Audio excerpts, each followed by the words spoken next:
Assalamualaikum dan salam Sarawak Maju Makmur bersama saya Fidah Matrang. Mulakan berita tengah hari dengan perkembangan di Sibu. Kerajaan Sarawak akan memberi penekanan lebih kepada usaha pembangunan semula bandar Sibu untuk menjadi bandar moden. Premier Sarawak Datuk Patinggi Tan Sri Dr. Abang Abdul Rahman Zuhari Tun Datuk Abang Openg berkata, usaha itu akan melibatkan kos berbilion ringgit. Ujarnya pelaksanaan pembangunan semula berkenaan juga akan dilakukan hingga ke tahun 2035. Jangan alang-alang tu. Jangan alang-alang. Kalau nya bilion lah. Cari duit. That is what I'm going to do to Sibu. Dan secara preliminary, the development will take beyond 2030. Kalau PCDS 2030, Sibu, nak bangunkan Sibu secara bandar yang moden, ia akan melibat hingga ke 2035. Beliau berkata demikian semasa majlis makan malam pemimpin bersama komuniti bahagian Sibu pada Ahad. Hadir sama Isteri Premier Sarawak Puan Sri Dato' Amal Jumaani, Tun Ku Bujang, Timbalan Premier Sarawak Dato' Sri Profesor Dr. Sim Kui Hian, Menteri Perpaduan Dato' Aaron Agodagang, Setiausaha Kerajaan Sarawak Dato' Amar Muhammad Abu Bakar Mazuki serta tetamu lain. Dalam pada itu, Datuk Patinggi Tan Sri Abang Zuhari berkata pengalaman dan kepakaran daripada negara lain itu diguna pakai untuk pembangunan semula Sibu. Saya kata bandar Sibu ini kerana ia letak di atas tanah gambut, maka water levelnya mestilah diurus dengan baik. Kita cari expert, world expert, jangan orang Sibu aja. Kita ambil pandangan daripada dunia yang telah mewujudkan bandar yang banyak air, termasuk Belanda, Belgium, Singapura. Kita pergi ke dunia tu. Jangan kita pun aja, mana diri kita pandai. Orang lain lebih pandai. Jadi saya hantarlah. Saya sendiri melihat dan kita cari expert untuk melihatkan Sibu. Beliau juga optimis membangunkan bandar Sibu turut memberi kesan positif hingga ke Kapit dan juga Serikei. Spillover-nya sampai ke Kapit. Spillover-nya akan sampai ke Serikei. Dan Serikei dan Kapit menjadi hinterland of Sibu.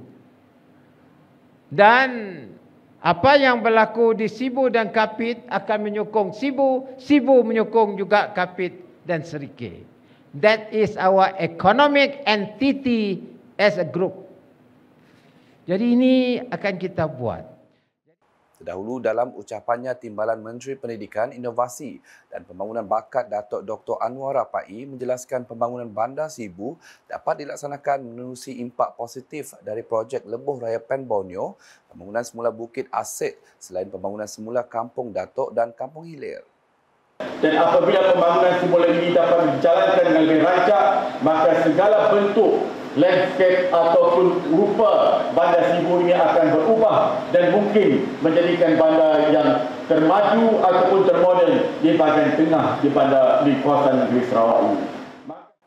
Pada majlis yang sama, Datuk Patinggi Tan Sri Abang Zuhari itu menyampaikan Water Reserve Komunal Bumiputra Seksyen 6 kepada 10 penerima. Laporan seterusnya, prestasi atlet sukan badminton negeri Sarawak diakui semakin meningkat setelah berjaya mencetak nama dalam kejohanan dalam dan luar negeri. Menteri Belia Sukan dan Pembangunan Usahawan Sarawak Datuk Sri Abdul Karim Rahman Hamzah berkata, pasukan badminton Sarawak pada waktu ini bukan lagi lubuk untuk negeri lain mencari mata. Kita dapat melihat dalam 1 tahun yang lepas memang nampak anjakan yang besar. Dan harapan kita dalam sukma yang akan datang kita akan dapat membuat kejutan dalam sukan badminton. Tidaklah pasukan-pasukan lain melihat tim Sarawak untuk dimakan saja. Beliau berkata demikian semasa ditemui media selepas majlis penutupan dan penyampaian hadiah kejohanan badminton remaja Piala Premier Sarawak dan Piala Puan Sri Jumaani di Kuching pada Ahad. Dalam kejohanan tersebut, kelab-kelab badminton dari Sarawak berjaya mengungguli kelab lain dalam kedua-dua kategori. Bagi kategori Piala Puan Sri Jumaat ini, johan keseluruhan dimenangi oleh Sarawak Energy Recreation Club SERC untuk membawa pulang hadiah wang tunai berjumlah RM5,000 serta piala. Naib johan pula disandang oleh Kelab Badminton Cemerlang KBC untuk membawa pulang RM3,000, manakala tempat ketiga bersama dimenangi Kelab Badminton Persekutuan Badminton Cina Sedunia Sibu dan Kelab Badminton Lopeng untuk menerima RM2,000 bagi setiap pemenang. Dalam kategori Piala Premier Sarawak pula, johan keseluruhan itu dimenangi Kelab Badminton dari Sarawak iaitu KBC sekaligus membawa pulang Piala Premier Sarawak dan wang tunai RM10,000. Naib johan disandang Pusat Latihan Badminton Miri PLBM bagi menerima wang tunai RM6,000, manakala Kelab Badminton Piasau Miri dan SERC masing-masing menerima RM2,000 setelah menduduki tempat 3 bersama. Kejohanan Anjuran Persatuan Badminton Sarawak SBA itu merupakan edisi kedua dan disertai 100 peserta dari Sarawak, Sabah, Singapura dan Brunei Darussalam. Datuk Seri Karim turut mengucapkan tahniah kepada SBA kerana aktif mengadakan pertandingan untuk mencungkil bakat baru serta mengasah bakat lama dalam sukan ini. Selanjutnya di Siburan, kerajaan melalui Kementerian Pembangunan Wanita, Keluarga dan Masyarakat KPWKM komited untuk memperkasakan golongan usahawan wanita. Menterinya Datuk Seri Nancy Sukri memberitahu inisiatif program keusahawanan wanita bangkit khususnya dilaksanakan bagi memperkasakan golongan usahawan wanita, terutamanya usahawan dan peniaga kecil wanita di kawasan Puncak Borneo. Beliau berkata demikian semasa berucap pada program keusahawanan wanita bangkit Elias KPWKM My Kasih Capital di sini pada Ahad.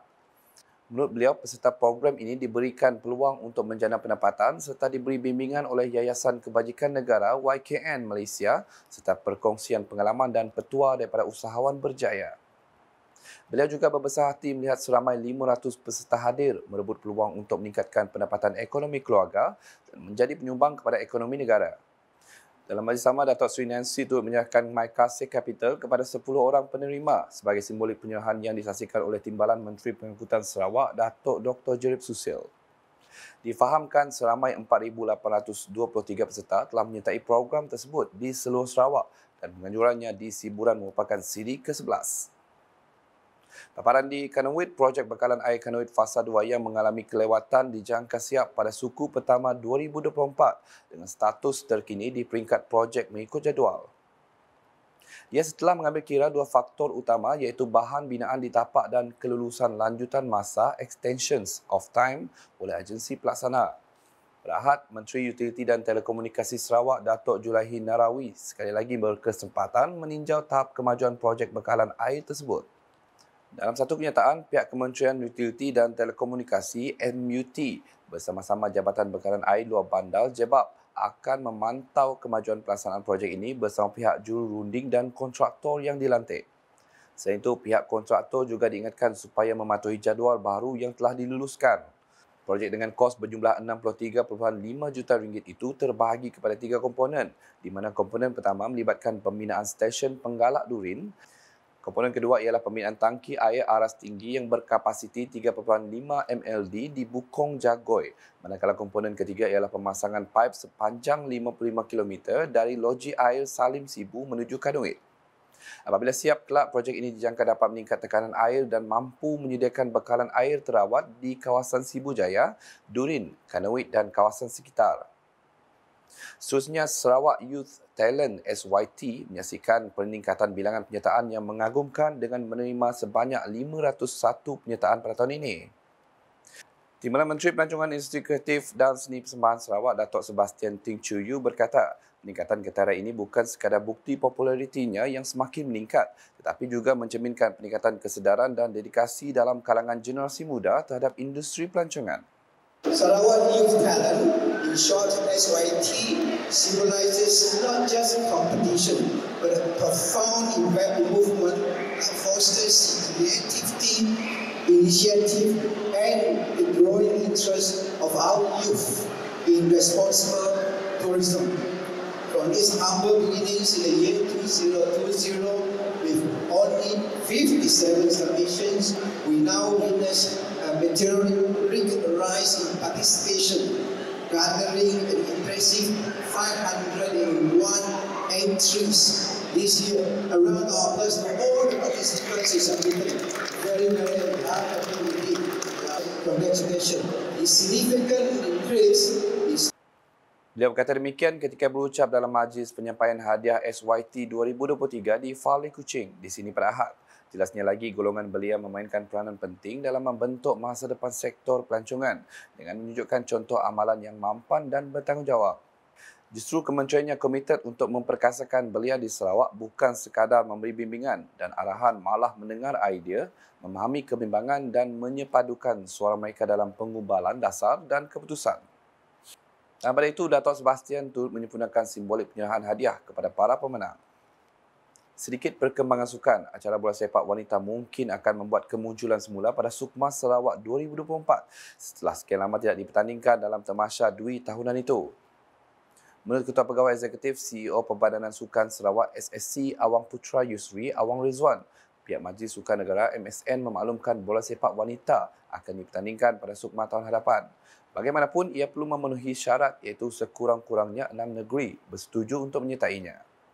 Dan ini adalah peluang bagi Sarawak lah untuk menghantar tim wanita bersepak. So insya-Allah dengan harapan at least 6 negeri yang terlibat dalam Sukma 2024 dapat menghantar pasukan, so kategori wanita akan dipertandingkan. Kalau kurang daripada 6 mungkin kategori wanita sama ada futsal ataupun bersepak tidak akan dipertandingkan untuk Sukma 2024. Tapi beliau berkata demikian ketika ditemui pada hari terakhir sesi pemilihan pemain bola sepak wanita Sukma Sarawak bagi Zon Selatan di Stadium Sarawak Petrojaya.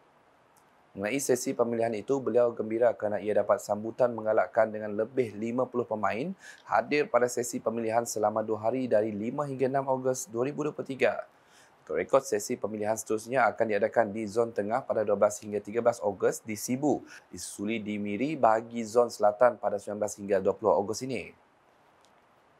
Sekian isi tengah hari bersama saya Firman Matrang. Berita lebih lanjut boleh didapati di semua platform media sosial Lukas, termasuk portal lukas.sarawak.gov.my dan UKAS channel YouTube. Sebelum mengakhiri buletin Lukas, saksikan VC Premier Sarawak, Revenue, Reengineering, The Boss and Development Fund. #Saluran Informasi Rakyat, Salam UKAS. VC Premier 2030 Revenue, Reengineering, The Boss and Development Funding.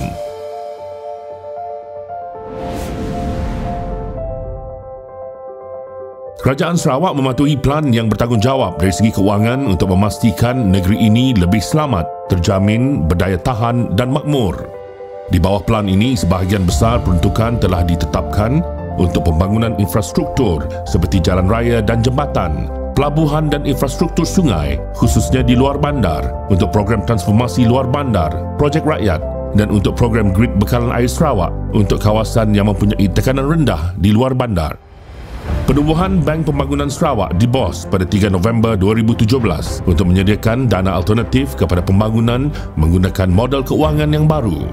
DBOS ditubuhkan sebagai model pembiayaan alternatif baharu bagi Kerajaan Sarawak untuk membiayai projek-projek pembangunan. Ini termasuk segmen-segmen seperti ekonomi digital, pengangkutan awam bandar, tenaga boleh diperbaharui, minyak dan gas asli, pertanian moden dan infrastruktur. We have to complain all the time and do nothing for ourselves. With this reminder and with full hope for the future, I have the pleasure to launch Sarawak First and very own development bank, the Development Bank of Sarawak, DBOS. Thank you very much. DBOS memberi tumpuan kepada pembiayaan projek-projek strategik untuk mentransformasi Sarawak, akan sentiasa mengenal pasti peluang dalam kewangan hijau dan mengamalkan objektif berkaitan alam sekitar, sosial dan tadbir urus ESG dalam perniagaan. Jumlah aset milik Bank Pembangunan Sarawak mencecah 9.47 bilion ringgit dengan pendapatan terdahulu kira-kira 130.5 juta ringgit setakat Oktober 2022. DBOS telah dilancarkan pada 2017 dengan model berbayar berjumlah 500 juta ringgit dari dana Rizab Sarawak.